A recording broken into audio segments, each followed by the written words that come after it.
Hi, I'm Stephen Boswell, Chief Operating Officer at the Oxley Institute and author of Best Practices of Elite Advisors. Hi, and I'm Kevin Nichols from the Oxley Institute, the Director of Coaching and author of the Indispensable LinkedIn Sales Guide. We're here to talk with you today about your own Google presence. When's the last time that you've personally Googled yourself? Yeah, the old ego surfing. Oh, is that what they call it? Yeah, that's Very nice. what they call it. And why do we do this? Because we want to know what the consumer is seeing. 95% of those with $250,000 or more in income research you online at some point prior to engaging you as an advisor. Comes straight out of our research. So what are they finding, Kevin? Yeah, I mean, so you have to think about what's popping up in terms of the Google search, especially on that first page, right? I mean, your website, that's a big one, right? Have you updated your website? Does it look really out of date?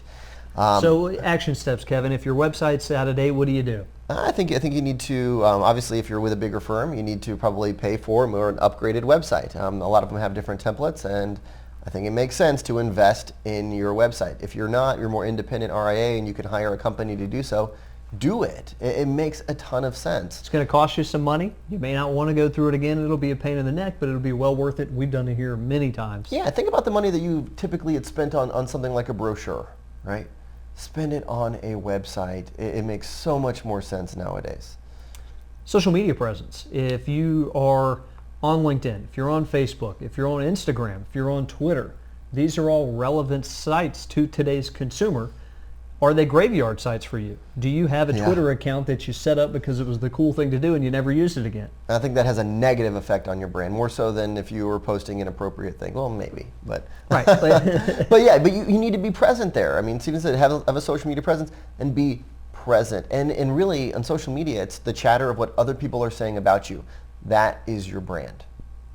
U4, I think people are looking that up. It's easy to find. They're looking it up more and more. We gave the assignment of a couple interns here at the Oxley Institute. We had them look up some financial advisors, and they were finding their U4 pretty darn fast.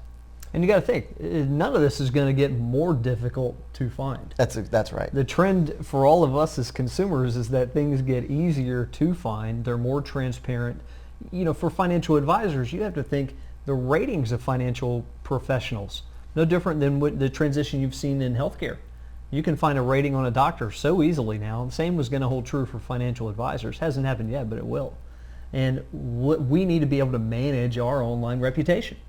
Yeah, and if you are Googling yourself, doing that old ego surfing, and some things are popping up that really shouldn't be popping up, maybe, what should you do about that? So in Matt's article, he referenced a guy that we had worked with.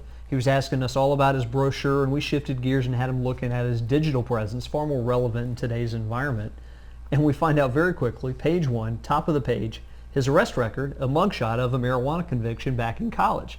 He was slightly embarrassed, but we were able to help him with a reputation management company get that result pushed down to the second page, right, to where nobody's really seeing it unless they're really surfing you hard.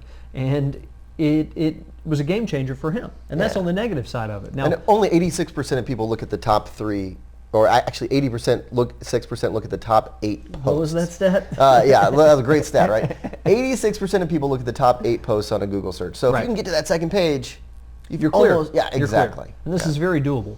And again, independent firms versus the big wires, you don't have as much ability to do that if you're at a big wirehouse as you do as if you're independent, but these are all things that we can control based on our presence online. If you want to fill up the first page with positive search results about you, you can do it. That's within everybody's ability.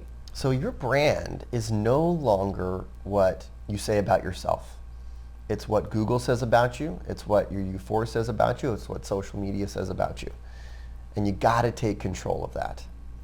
Best you can anyway. Right, and granted, part of this is just being the real deal. Like, That's true. If you're good at what you do, you're thoughtful about clients, you're a good communicator, your results, your buzz is going to be more positive than if you are, the opposite of all those things. However, there's some management, I hate to call it some trickery, but there are some things that we can do to help you elevate search rankings and help you elevate your brand. And it doesn't take that much energy for today's advisor. One of the things that we mentioned to everybody, it doesn't matter if you want to be this social media maven who's on there all the time, hunting down new prospects, posting articles, commenting on this and that.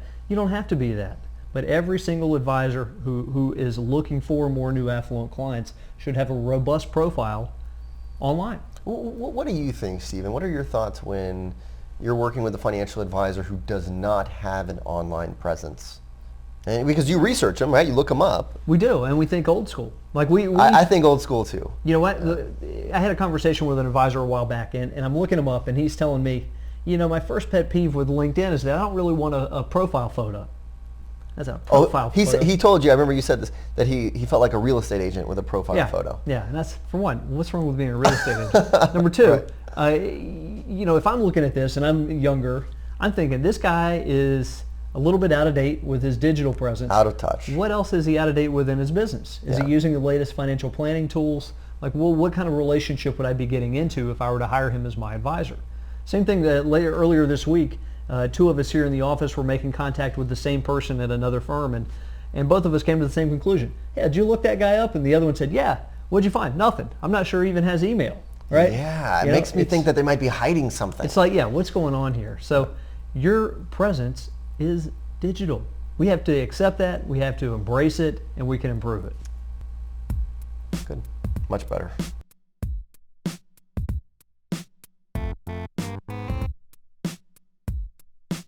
Now, if you'd like to apply what you've just learned, you might consider our coaching. It'll help you raise your game. You've got to ask yourself, how much new business would it take to pay for the cost of coaching? One client? Maybe two? We can help you do that.